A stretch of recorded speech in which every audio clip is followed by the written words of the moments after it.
Hi there, folks. Saber4 here. Back with a video. We are going to talk about predicting the meta of the Legends of the Force set of Star Wars Unlimited. We're only a couple weeks out from pre-release, and then a couple weeks beyond that for the World Championships.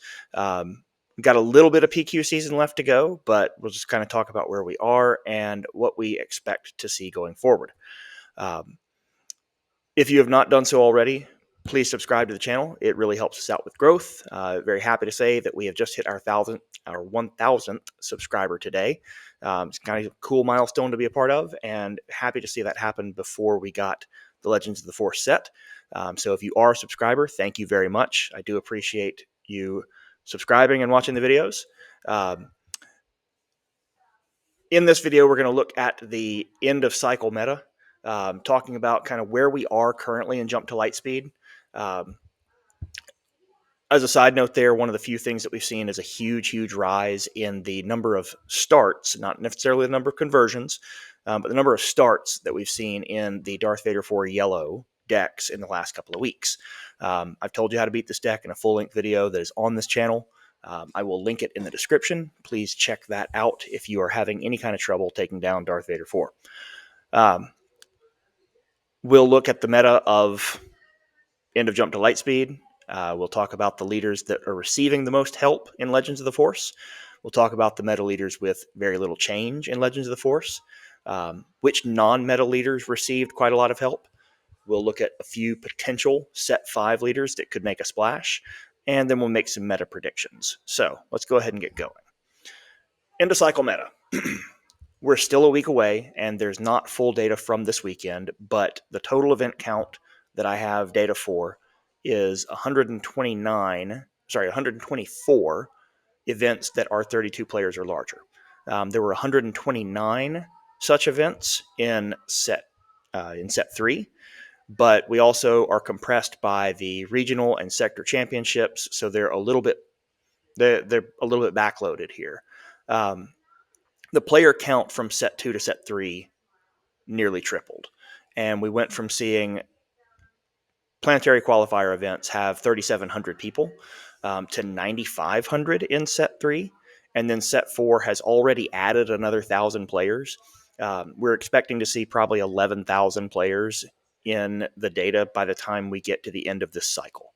And I really think that's a cool growth. I think that we're on track for that to kind of continue a little bit. I've been to a couple of these PQs now and a couple of large tournaments. It's very fun to see that many players show up. It's good competition, and it's a lot of fun to be a part of. We've also seen increased diversity overall in the leaders that are winning.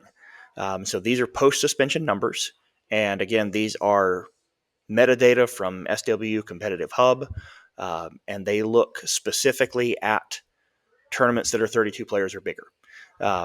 20 out of 70 eligible leaders have wins. That's 29% of leaders total. In this set, the top leader is 13 wins above the lowest multiple event winner. So Kira, who is the top one at 15 as I'm shooting this video, is 13 above the lowest multiple event winner, which is 2. And there are 3 of those. In the last set, to give you some comparison how much better this is as far as its diversity, 18 of 53 eligible winners had at least one win in set 4. In set 3. But the top leader was 30 wins above second place. And so it was Han, and it was Han 1 yellow, with 45 wins to Sabine's 15. And so you have a much tighter gap between number 1 and number 17 in this cycle than you did between number 1 and number 2 in the last cycle. 11 leaders have a 4% or greater share of top tables. So 11 leaders have about a 1 in 25 or better chance of being at the top table, which is a pretty fair amount. There's a clear top pool. The 50% drop from how often they show up in the top 8 The 50% drop off of that includes 10 liters. The 50% drop off of inclusion in the top 8 in the previous set included 2. And so there's a big shift of diversified meta here. This is the hard numbers for it. These are the 20 that have won so far. And I'm showing you this not to count through them, but just to show you that there are 9 heroism leaders. There are 11 villainy leaders that are here. 70 of these wins have come out of 122 wins have come heroism. And so it's a good mix. The only missing combination on a card as far as heroism, villainy, and a color is green hero. That's the only thing that hasn't won a PQ so far in this cycle. All right, who got the most help? Let's start off with kind of the top of the current meta, and that is going to be Kira. Kira gained probably the most powerful unit in this set with the Darth Vader unit. This is also at a spot where she was weakest, and so the 6th spot for Kira was a hard thing to play in previous sets just because you didn't have something that was a natural fit. Darth Vader is a massive natural fit in that spot. The question is going to become, how do you bring him in with ambush? And is Kira are we going to see Kira shift from a Data Vault set to a ECL set, which she's also very good in, but are we going to see her shift to that ECL set in order to bring along Darth Vader? If you do so, that's a great shift to have, especially if you have managed to put Lon Pike out in front of that, because you can get 3-for-1s out of this. You can put a shield on something, especially if you're ambushing in. You don't even have to have Lon Pike to do it. You can ambush in, put a shield on Vader. Vader himself, as long as he can do 5 damage and take out a unit, remove it. Whatever you put a shield on, remove that too, and then leave behind now an unshielded, but a 5/6, which is likely to remove another unit. And so you can get pretty clean 3-for-1s with Darth Vader, and that is a huge power play. This is why I said that this is by far the best unit in this set, as long as you're matching what you're doing. Timely Intervention will do this. There's another couple of cards that'll bring this in the right way. Kira is not the only place that Darth Vader fits, but it is a huge get for that deck. Han 2 arguably gained the most, and it kind of depends on how you're playing them. Grogu is an auto-include in this. You're going to get blue and green that benefit from different things in this set. If you're leaning into the Force and doing some things with Force bases, you have huge payoffs. And the green Force shell adds Yoda and Keller and Beck. And this Yoda is just an absolute beast of a unit to bring in, especially if you're bringing it in on 7 resources instead of its 8. You're going to get a 5/7 at 7, which is absolutely on rate.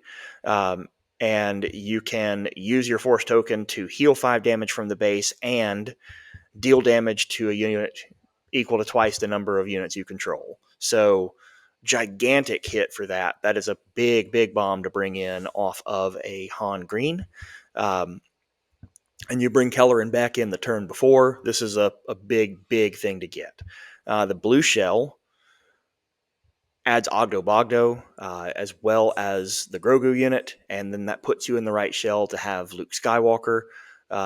This is another big play for these decks. Gar Saxon. Gar Saxon gained several shielded options, and gained several shielded options at multiple points across the curve. So 2, 3, 4, and 6 all got shielded options. In the 3 spot, we got probably the best early shielded unit in the game. Axe Wolves doesn't look too impressive at a 2/2, but he's +1/+1 for each upgrade on him, which means that you get a 4/3. And if you throw an upgrade on him, he gains the upgrade plus that 1/1 for each. And so this is a huge hit for the Gar Saxon deck that already was capable of making a splash. Now you got extra units, you've got some extra power coming in there, and some spots where you did not have that before. Cad Bane. Cad has had a kind of up and down ride in this meta. He's still a very strong deck. He's still a very good one to play. Underworld is a big, big pool. Cad got a big hit both in the top and bottom of his curve. In the bottom of his curve, he added Aura Sing. Being hidden, Aura is almost always going to get off a 3 attack. And that's big for Cad because just about everything that he had in the lower end of that curve attacked for so much less. Yes, she's a 1/4. That means she's also going to be difficult to get rid of by an opponent's turn 1 unit. She can do all of the underworld things that you need her to do that fit a Cad Bane deck.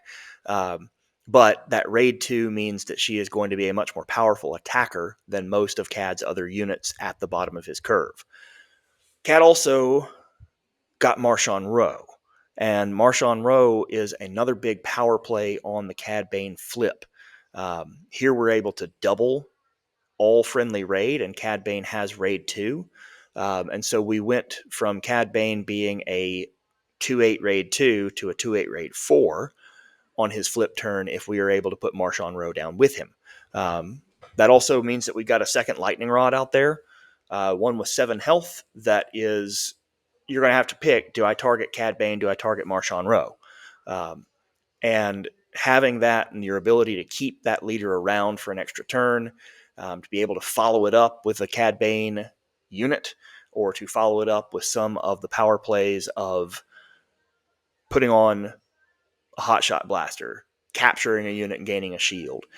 You can make a very, very difficult to get rid of, very large leader unit. And this is a big boost to Cad Bane. Ray added a couple of things, especially being Ray Green.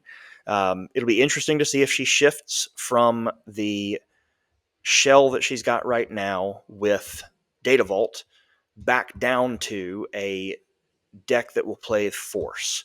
And the reason why that's going to be interesting to see is that, Data Vault does provide the 5 extra health. Ray doesn't really care. Ray is playing effectively a 40 to 50 health base in that deck most of the time. She might still play the full 60 cards. That has not been a problem to chew through with Ray just because of how that deck draws. But adding Yaddle here is a big get, because this is another unit that Ray can put an experience token on, make it a 3/5 out of your turn 1 play with Restore 1, and it enables Friendly Jedi.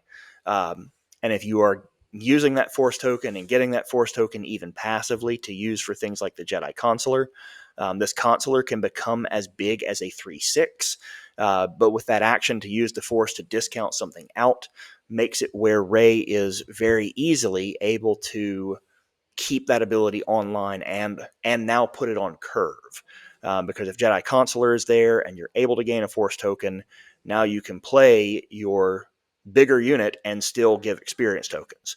You can also benefit from Gunji, which is a 2/5. So, make yourself a 3/6 out of your turn 1 play, which is just about as big as you can possibly get. And so this is a nice transition that you might be able to make with a deck that already has tons of Restore. Little change to these.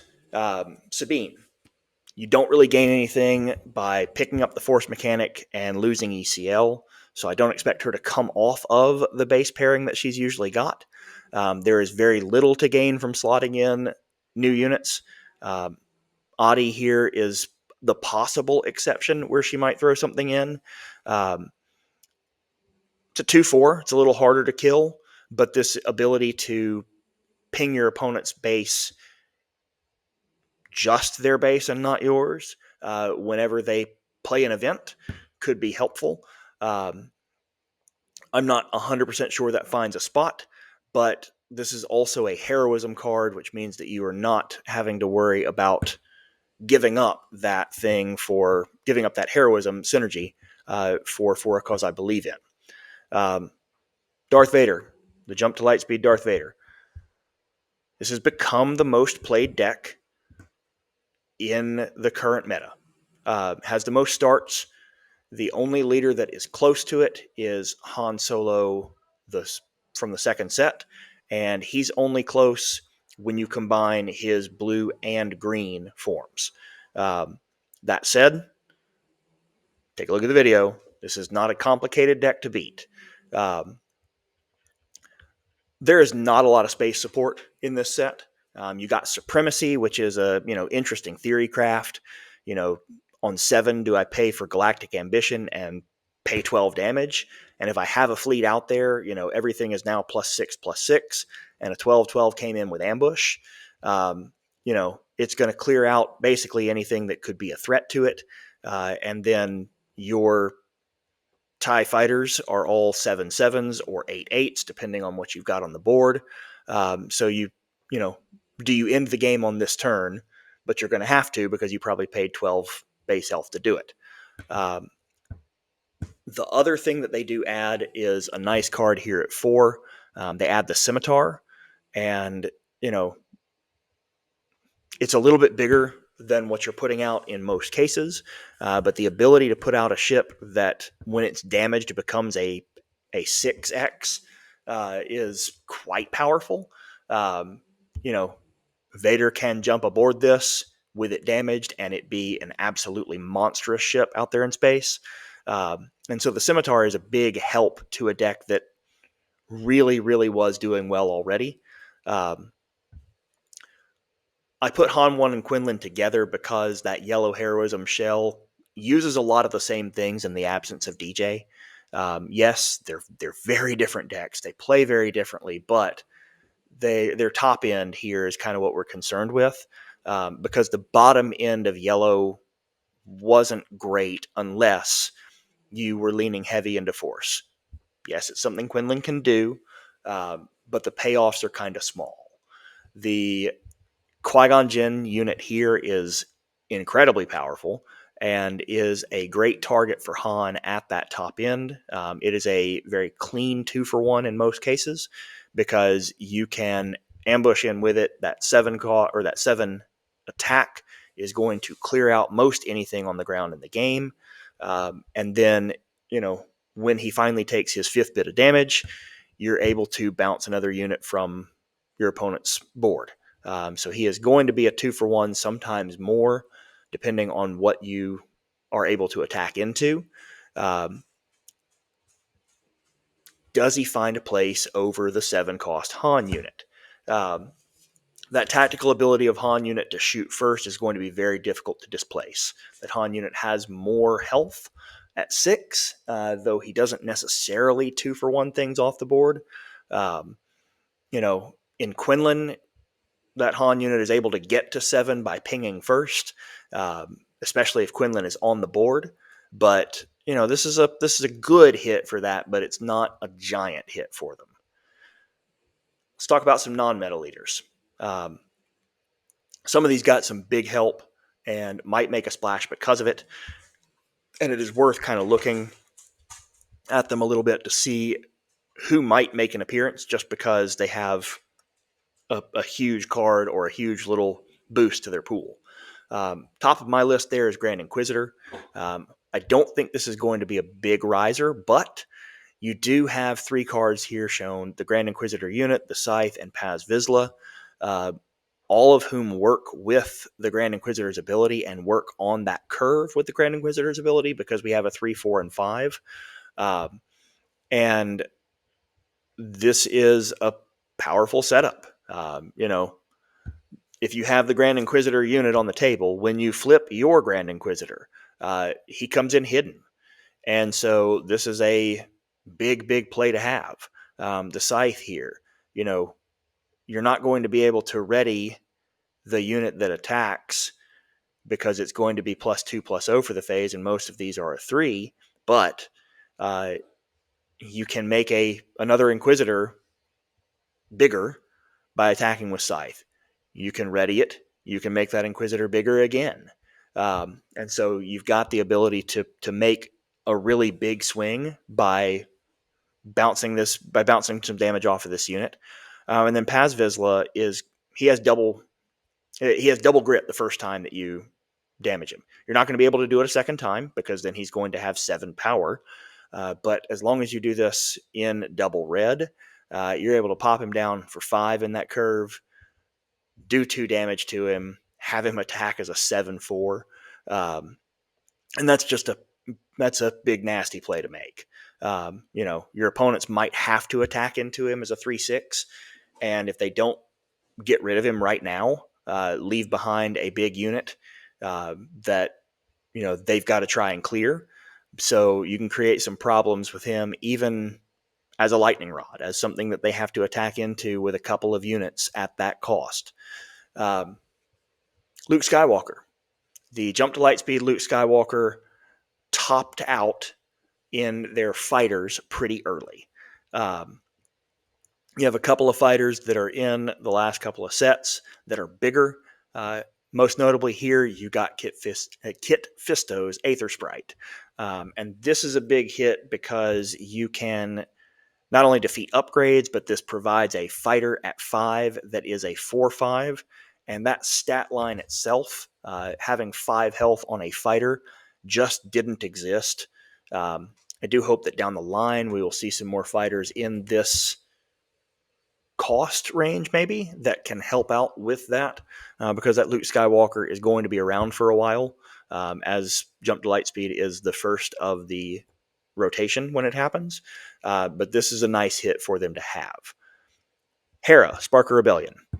This Ezra unit is a monster.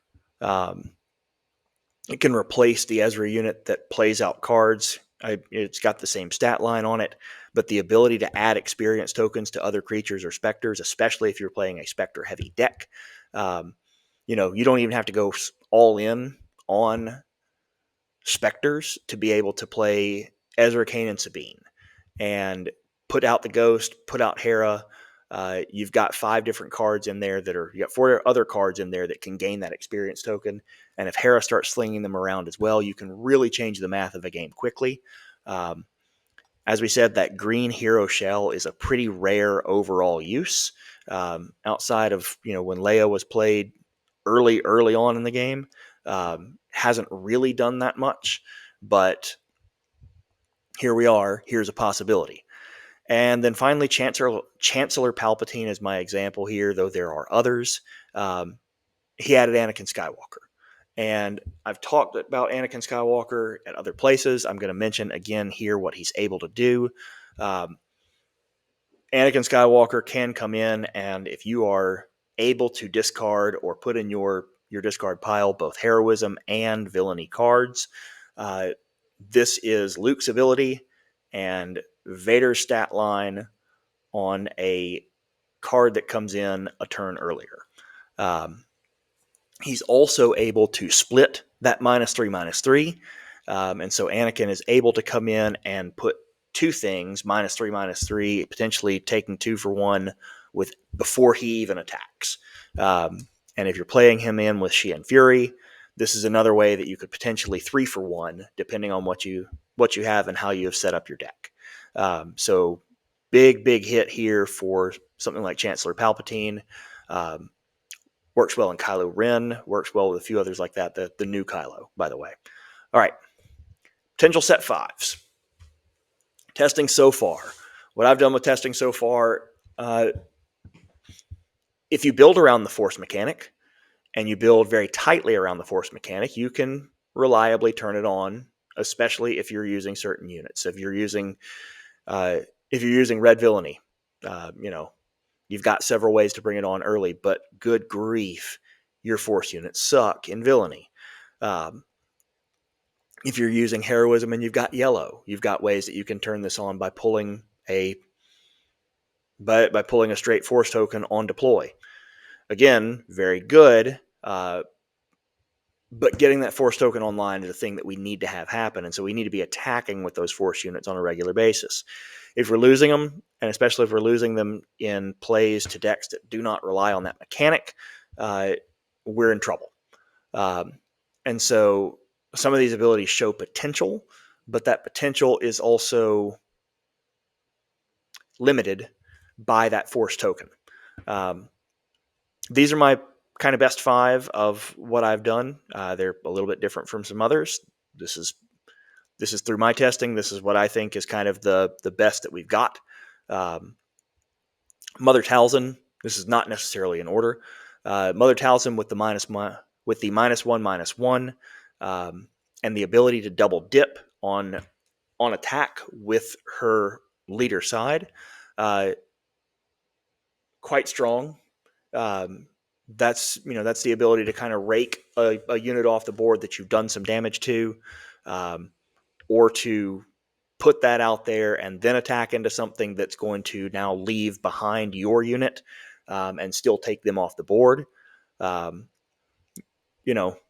have to have that force token to set it up, and it is slow, because if I'm doing that and trying to preserve my unit, I have to have the force token, use the force token, now attack with my unit. And so there's a lot of setup required to be able to take something out that way.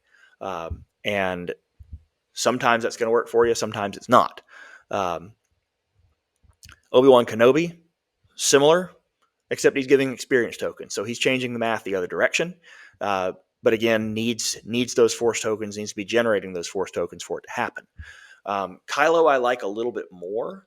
I don't love his deploy timing. 7 cost leaders, he does more than some 7 cost leaders. He's not as big as I would like to be at a 5/5, but he's a 5/5 Sentinel at least, and he's in a color palette with blue villainy that, by not requiring the force and by giving you filtering, is able to do some things. He can, I can have upgrades in my hand, know that I'm going to draw back a card, throw a heroism upgrade away, and turn on Anakin Skywalker. I could also do that if I am playing him in yellow and play Bamboozle, which plenty of things are going to have tokens or upgrades or something like that on it. And Bamboozle went into your discard pile. It is now a heroism card that's sitting there. The filtering is quite nice, being able to discard your upgrades, knowing that you probably can get them back when you flip Kylo. There are some strong things to be able to play. You can, if you're playing yellow, which is my favorite with him so far, you'll be able to stick a lightsaber on him, put a, shield him up from being able to be exhausted, return to hand, bounced, other things like that. And then slap him with snapshot reflexes so that he can attack right now. And then he's a Sentinel. So there's good ways that you can do this. Does he do it better than other leaders? Maybe, maybe not. That 7 cost is also a place where I want to be able to play something like Spark of Rebellion Darth Vader, play Darth Maul, play several other things that are very board impactful right now, and that's you're asking me to take my whole turn with putting a Sentinel on the table that I have to have the right setup to attack with. And, is that the right payoff for being able to filter in a competitive environment? Probably not. Qui-Gon, somebody is going to figure out the right path for cycling units. And if you have the right path for cycling units and the ability to use the Force, put something down, especially something that ambushes, turns on your abilities, and then is able to bounce back to your hand and cycle, and leave behind another unit that's now undamaged. And there's a lot of ways that you can do some really, really neat stuff with this. At the top end, you're playing this in green, and you're playing home 1, and then you're replacing home 1 with Keller and Deck. Good night. You've pulled back 6 of extra just by making this happen. You deploy your home 1 for 8, you bounce it back to your hand, you play Keller and Beck for free. Home 1 brought a 3 cost from your discard pile. Keller and Beck looked for 3 cost from your from the top 7 of your deck. You can make some really interesting stuff happen, especially at the late game. Somebody's going to figure it out. I haven't quite managed to wrangle that up yet. And then finally, I have Third Sister on here because I think that the potential of Hidden is very large. It doesn't cost force. It doesn't cost resource. It doesn't even cost action. I play it right now. And so the tempo of this and the ability to put something down that your opponents cannot attack and then grab initiative because all you did was play the card. They can't deal with it right now. They have to either damage it from their hand with a event, remove it with an event, or hope they have a sentinel because that unit is going to be on the board and able to act during the next phase. I think that's a high potential. I don't care that she's going to be gone the moment she reaches the table. She still has the ability to turn on that same thing and then get to the table. She is hidden when she comes in. So again, you're going to have to hold on to an event to get rid of her. You know, there's a lot of potential here. It's just a matter of how you see it, how you play it, and what you do with it. All right, meta predictions. Top set remains powerful. When we move to a new meta and when we move to a new set of leaders, you can do one of two things. Either the leaders have to be so powerful and so broken that everything shifts. I just gave you what I think are the top 5 possible potential leaders to make a splash. I don't think any of them are so powerful that they displace and remove completely the group that we have at the top. The other thing that we have is that we have people who have a great amount of experience with these top 6 to 10 leaders of jump to light speed. It is very difficult, especially in the turnaround that we have between the release of this set and the World Championships, to think that we are going to displace most of that 6. Han 2, across 2 different things, and maybe even 3 different kind of, maybe even 4 different kind of versions. You might see the most use of force bases with Han 2. Because there are a couple of big payoffs that he can have both in green and in blue. I think Han 2 is going to be the most played of the leaders. I think that you're going to see 3 of Grogu in 100% of those decks that can get their hands on it. And that this is going to be the most played leader. Darth Vader 4, as we said, big shift upwards in how much of this has been played. Scimitar adds some power to this. Very little support overall in this set, but it's still going to be very heavily played. Kira remains a top 3 start, but now we're going to see a split between her Data Vault and her ECL. That ECL will chain in Lom Pike and will add back in some of the things that we have not seen recently in the Data Vault version. Sabine, virtually unchanged. Probably still a top 6 to 8 starter, but virtually unchanged. Rey is mostly stable in the current form. We might add things like Yaddle, just because Yaddle acts with another of those nice little passive heals. He's hard to get rid of at a 4 health. He's easy to slap an experience on. Now he's a 3/5 and a restore 1, which is a delta of 4, which is very, very difficult for your opponents to deal with if he gets off a 3rd attack. Quinlan Han 1, that yellow heroism combo, very little shift in its play overall. Quinlan, probably more so than Han, adds Qui-Gon and Sheehan Fury, or Sheehan Flurry, because Quinlan is playing a little bit more force unit when you start talking about, moving not from Kira but to Ahsoka. You have Plo Koon who's in there who already has ambush. You have the ability, you have ambush at the top of your deck anyway. So you might see some of that in order to give ambush to the lower end of the deck. But it's going to be hard to see you shift this into a red deck that pulls force. It's just not going to happen. If a green hero leader emerges, it's Obi-Wan. The top pair that I expect as far as Legends of the Force starts to go would be Obi-Wan, Mother Talzin. I do think there's a shift upward for Gar Saxon. He did gain quite a lot at multiple places and was already a well-represented leader, not a terribly well-represented leader, but a well-represented leader in this meta. Final couple, splash decks that make some noise. Kylo Ren, especially in yellow, just as we discussed, that you have the ability to use the Anakin unit very effectively.